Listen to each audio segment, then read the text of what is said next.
है की साइनिंग इन। और हाँ, मुझे पता है, हाँ तुमने क्यों वीडियो क्लिक करा है मुझे बहुत अच्छे से पता है। क्यों तुम लोग यहाँ आए हो मुझे बहुत अच्छे से पता है। बहुत ज्यादा चिढ़ मच रही होगी, बहुत ज्यादा गुस्सा हो रहा होगा कि यार क्रिस्टल पैलेस से हार गए, वो भी साला करेला तीखा, ऊपर से नीम और चढ़ गया, और साला ओल्ड ट्रैफर्ड में हार गए, अपने घर पे हार गए। इमीडिएट सैक करो, इमीडिएट सैक करो एरिक टेन हैग को। कोई भी चलेगा, एरिक टेन हैग नहीं चलेगा, उसको इमीडिएट सैक करो। थम जाओ, रुक जाओ, एक सेकंड के लिए रुक जाओ। अपने जो तुम 4 बेस आगे दौड़ गए हो ना, पीछे आओ, होम बेस पर आओ, और एक बार ब्रॉड माइंड से सीधे से सोचो इस सिचुएशन पर कि क्या एरिक टेन हैग को सैक कर देना, जहां अभी पूरे मैनचेस्टर यूनाइटेड मझधार में फंसी हुई है, सही सॉल्यूशन होगा, या फिर सॉल्यूशन इतना ही आसान नहीं जितना तुम सोच रहे हो? क्या पर्दे के आगे जो दिखाई जाती है, पर्दे के पीछे क्या वही सच्चाई होती है? और क्या एरिक टेन हैग हमारे प्रॉब्लम्स का लॉन्ग टर्म सॉल्यूशन है या शॉर्ट टर्म सॉल्यूशन है? अब देखो, इस वीडियो के माध्यम से मेरा सिर्फ और सिर्फ यही बताना मकसद है कि क्या कॉन्सिक्वेंसेस हो सकते हैं, क्या सही है क्या गलत है, क्या करना है क्या नहीं करना है, वो तुम्हारे हाथ में। मैं उसके डिसीजन नहीं ले सकता, बट मैं तुम्हें कॉन्सिक्वेंसेस समझा सकता हूं कि प्रोस क्या हो सकते हैं, कॉन्स क्या हो सकते हैं। तो इसलिए वीडियो को एंड तक देखना ताकि तुम्हें तुम्हारे क्वेश्चंस के आंसर मिल सके। एंड आते हैं यार सीधा अपने टॉपिक पर। बट इन केस अगर तुमने अभी तक वीडियो को लाइक नहीं करा, वीडियो को लाइक कर दो, चैनल को सब्सक्राइब कर दो, ताकि तुम्हें ये खूबसूरत चेहरा रोज देखने को मिल जाए, एंड रोज फुटबॉल के regarding profound news, detailed news and ऐसे ही स्पेशल वीडियोस तुम्हें स्पेशल टॉपिक्स पर मिलती रहे इन टाइम। खैर बिना टाइम इसके आते सीधा अपने टॉपिक पर। एंड द थिंग इज, सबसे पहले मैं तुम्हें थोड़ा सा टाइम में पीछे लेकर जाता हूं। 2021 में भी नहीं, 2019 में जब ओले गनर सोशायर को साइन करा गया था एज अ मैनचेस्टर यूनाइटेड का मैनेजर। देखो, ओले के साथ बहुत सारी जिम्मेदारियां भी थी एंड बहुत सारी उन पर एक्सपेक्टेशंस भी थी, बिकॉज द थिंग इज, जिस कंडीशंस में ओले को लाया गया था as a manager, Manchester United एक तरीके से बिल्डिंग फेज में आ चुकी थी, एंड ओले के ऊपर जिम्मेदारी थी कि वो उस बिल्डिंग फेज से मैनचेस्टर यूनाइटेड को आगे लेकर जाएंगे। बट पहले सीजन में अगर हम लोग उनके देखें तो पहले सीजन में हुआ कुछ ऐसा ही, बहुत अच्छी टीम परफॉर्मेंस करी, एंड बहुत कुछ अजीब सी साइनिंग्स भी हुई, एंड बहुत कुछ अजीब से भी डिसीजंस लिए गए, जैसे कि हैरी मैग्वायर को कैप्टन बना देने वाली जो एक सिनारियो थी, एंड क्रिस्टियानो रोनाल्डो की भी कमबैक हुई उसी एरा में। बट द थिंग इज, ओले के साथ सबसे जो उनका लास्ट सीजन था, वहां कहानियां थोड़ी सी गड़बड़ होती चली गई, एंड जो 9 मैचेस में 5 लॉसेस थी, उसके कारण ओले गनर को एज अ मैनेजर सैक कर दिया गया। एंड उसके बाद से मैनचेस्टर यूनाइटेड बहुत ही टेम्पररी सही लेकिन बहुत ही अनस्टेबल फेज में चली गई थी, जहां पे माइकल कैरिक कुछ समय के लिए मैनेजर बने थे। बट इतना तो कंफर्म था कि मैनचेस्टर यूनाइटेड को एक लॉन्ग टर्म मैनेजर चाहिए था, जो इस टीम को इस बिल्डिंग एंड अनस्टेबल फेज से ले जाकर एक परफेक्ट बिल्डअप टीम में एंड परफेक्ट प्रीमियर लीग की टॉप लेवल टीम में वापस से उस ग्लोरी में वापस लेकर आ सके, एंड मैनचेस्टर यूनाइटेड को एक तगड़ी टीम बना सके एंड टॉप 4 में क्वालिफाई करा सके। तो इसके लिए सबसे बेस्ट जो मैन चुना गया था, वो चुना गया था एरिक टेन हैग को। अब देखो, एरिक टेन हैग का प्रोफाइल भी कुछ वैसा ही था, बिकॉज उनकी जो लास्ट टीम थी वो थी आयैक्स, एंड मैं, तुम, पूरी फुटबॉल कम्युनिटी आयैक्स को एक अच्छी खासी टीम मानती है एंड एक रिस्पेक्टेड टीम मानती है, एंड ऐसे में एक रिस्पेक्टेड टीम का रिस्पेक्टेबल मैनेजर हमारी कोठी में आया, इससे अच्छी बात मैनचेस्टर यूनाइटेड फैंस के लिए थी नहीं उस टाइम पर। एंड हुआ भी कुछ ऐसा ही। एरिक टेन हैग की स्वागत पूरे खुले बाहों से की गई मैनचेस्टर यूनाइटेड में, एंड पूरी जो पावर थी, पूरी जो कंट्रोल थी मैनेजमेंट की, वो पिछले मैनेजर्स की तरह भी इस बार भी एरिक टेन हैग के हाथों में दी गई। बट पावर्स के साथ दिक्कत पता है क्या? उसके साथ जिम्मेदारियां भी आती हैं, एंड ऐसा नहीं है कि एरिक टेन हैग ने जिम्मेदारी नहीं ली है किस चीज की, बट द थिंग इज, इतनी ज्यादा रिवर्स में कहानी होती चली गई कि एरिक टेन हैग के लिए संभालना भी बहुत ज्यादा मुश्किल होता चला गया। अब देखो, द थिंग इज, शुरू से मैं बताता हूं कि जब से एरिक टेन हैग आए, मैनचेस्टर यूनाइटेड ज्वाइन करा, तब से सिचुएशन बहुत ज्यादा अनस्टेबल थी, एंड उसके बाद से जो उन्होंने वादे करे थे क्रिस्टियानो रोनाल्डो को लेकर, because managing Cristiano Ronaldo is much more dynamic than managing Manchester United, तो वो एक अलग से जिम्मेदारी थी, एंड उस जिम्मेदारी को शायद तुम कह सकते हो एरिक टेन हैग अपने ऊपर नहीं लेना चाहते थे एंड नहीं ले पाए, एंड उनके प्लान्स में क्रिस्टियानो रोनाल्डो नहीं फिट बैठे, एंड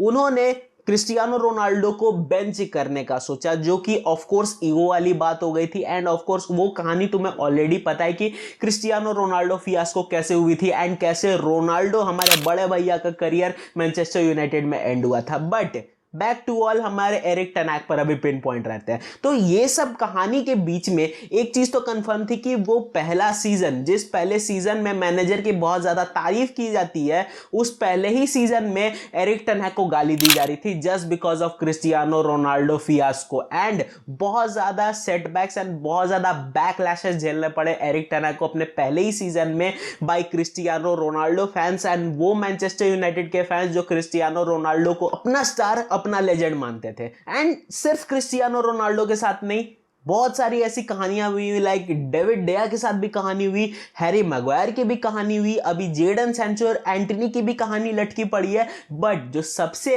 पिन पॉइंट मेन मुद्दा था वो था क्लब का टेक ओवर इशू। एंड उस इशू को लेकर बहुत ज्यादा ही भसड़ मची। द थिंग इज, तुम्हें कोई भी बोले, तुम्हें चाहे एरिक टेन हैग भी मुंह पर बोले ना कि उस चीज से, टेक ओवर से हमारे मैनेजमेंट पर कोई फर्क नहीं पड़ रहा है, झूठ बातें हैं, ये साफा सब झूठ है। बिकॉज द थिंग इज, जब तक क्लब की टॉप लेवल मैनेजमेंट ही सॉर्टेड आउट नहीं होगी तो लोअर लेवल मैनेजमेंट कहां से सही से कर पाएगी कोई काम। तो वही कहानी थी कि जब टॉप लेवल की मैनेजमेंट ही उखड़ी पड़ी है अंडर ग्लेजर्स, तुम्हें ऑलरेडी पता है क्यों, तो इसलिए एरिक टेन हैग को भी बहुत ज्यादा दिक्कत का सामना करना पड़ रहा था। जिसमें सबसे बड़ी दिक्कत की कहानी थी कि बहुत सारे की प्लेयर्स जिनको अभी भी साइन नहीं करा गया, जिन्हें मैनचेस्टर यूनाइटेड नीड थी एक्चुअली मैनचेस्टर यूनाइटेड को, एंड बहुत सारे ऐसे प्लेयर्स जिनको निकाला जाना चाहिए था अभी तक, जो एक्चुअली डेड वुड हो रहे थे मैनचेस्टर यूनाइटेड में, वो अभी तक टीम से नहीं निकाले गए। एंड इसके ऊपर इंजरी का फटका बहुत जोर से लगा, जिसमें जितने भी हमारे मेन की प्लेयर्स थे, जैसे एरन वन बिसाका, लिसांड्रो मार्टिनेज का पिछले सीजन के लास्ट टर्म में एक बहुत ही अनफॉर्चुनेट एसीएल इंजरी ले जाना, उसके बाद इस सीजन में वरान की इंजरी, जितने भी जो दोनों प्लेयर्स आए थे, चाहे सोफियान अमराबाद चाहे हॉयलैंड, दोनों की ही साइनिंग हुई, दोनों ही इंजरी से आए थे इस सीजन में साइनिंग ही उनकी इंजरी के साथ हुई। तो एक इंजरी का फटका भी ऊपर से लगा। तो इतने ज्यादा सेटबैक्स एंड इतने ज्यादा एंटी क्लाइमैटिक सीन्स देखने के बाद से एरिक टेन हैग अपनी जो मेन टीम है, जो अपनी सबसे सुपीरियर टीम है, जो सुपर टीम जिसको तुम बोलते हो, जिसमें सारे प्लेयर्स फिट होते हैं, सारे प्लेयर्स खेलने के लिए एलिजिबल होते हैं, वो टीम अभी तक एरिक टेन हैग नहीं खेला पाए हैं। एंड द थिंग इज, जो पहले भी प्रीवियस जो परफॉर्मेंसेस थे वो भी डेटेरियोरेशन बहुत ज्यादा होती चली गई, जिसमें तुम रैशफोर्ड की भी एग्जांपल ले सकते हो कि इस सीजन रैशफोर्ड उस लेवल से परफॉर्म नहीं कर पा रहा है जिस लेवल से पिछले सीजन कर पाता था। बट प्रॉब्लम्स का घड़ा अभी भी भरा नहीं है। अगर तुम पिछले सीजन को उठाकर थोड़ा सा देखोगे तो तुम्हें बहुत ज्यादा चेंजेस लगेंगे, प्लेइंग स्टाइल में भी, प्लेइंग फॉर्मेट में भी, प्लेयर्स के चांसेस में भी बहुत ज्यादा चीजें तुम्हें चेंज लगेगी, थोड़ी सी मेंटालिटी की भी चेंज लगेगी। बिकॉज अगर तुम पिछले सीजन मैनचेस्टर यूनाइटेड को देखोगे तो काउंटर अटैकिंग फुटबॉल हमारी मेन स्ट्रैटेजी होती थी। राइट पर एंटनी और लेफ्ट पर रैशफोर्ड की स्पीड को डायनामाइट की तरह फट के काउंटर पे आने के लिए हम लोग यूज करते थे पिछले सीजन। वो काउंटर अटैकिंग फुटबॉल इस सीजन नहीं देखी। इस सीजन अगर तुम देखोगे तो बहुत ज्यादा ही हाई लाइन मेंटेन करने वाली, बहुत ज्यादा अटैकिंग फुटबॉल मैनचेस्टर यूनाइटेड खेल रही थी। पिछले सीजन जहां हम लोग डिफेंस पर थोड़ा सा ज्यादा ध्यान दे रहे थे एंड काउंटर पर मारने की कोशिश थी, इस सीजन ठीक उसका उल्टा हुआ कि बिल्कुल ही अटैकिंग फेज में चले जा रहे हैं बिल्कुल पहले ही मिनट से। एंड उसका खामियाजा यह भुगतना पड़ रहा है कि हम लोग गोल खा जा रहे हैं, चाहे वो सेट पीस में हो चाहे वो काउंटर अटैक के ऊपर हो। डिफेंस इतनी वीक हो जाती है कि हम पे गोल पड़ जाता है। तो कहानी इतना भी सिंपल नहीं है कि सिर्फ आप एरिक टेन हैग के ऊपर से झाड़ दोगे। The thing is, Erik ten Hag जहां गलत है उनको वो चीज का भुगतान करना पड़ा है एंड उस चीज का भुगतान मैनचेस्टर यूनाइटेड को भी करना पड़ा है। खैर ये तो हो गए पिछले सीजन और इस सीजन का लेखा जोखा। बट अब मेन क्वेश्चन आ जाता है कि क्या एरिक टेन हैग को सैक करना ऑप्शन है भी या नहीं है। द थिंग इज, तुम्हें एक चीज समझनी पड़ेगी कि एरिक टेन हैग को बैकिंग तो मिली है बट प्रॉपर बैकिंग नहीं मिली है। तुम्हें मैं डिटेल में समझा देता हूं। सबसे पहले तो तुम्हें ग्लेजर्स का ऑलरेडी पता है कि क्या कहानी चलती है इनकी।